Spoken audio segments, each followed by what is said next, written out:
বাম হাত অথবা ডান হাত ইসকনের একটা সুতোর ব্যাস থাকে,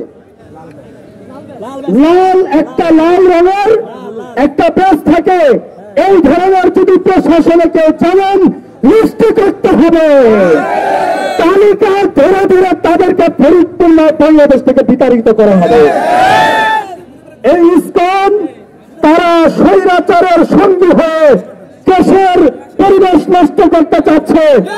ইসলামের শুধু দুশ্মন নয়, দেশ এবং স্বাধীনতার দুশ্মন।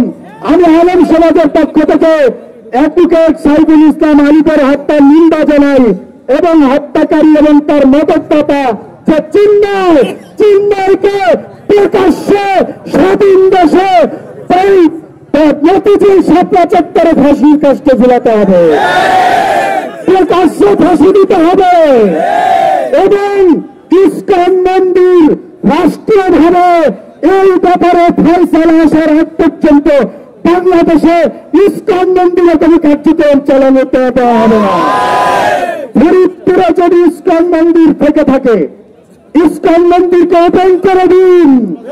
আমরা সেখানে দেখতে চাই কত অস্ত্র আমার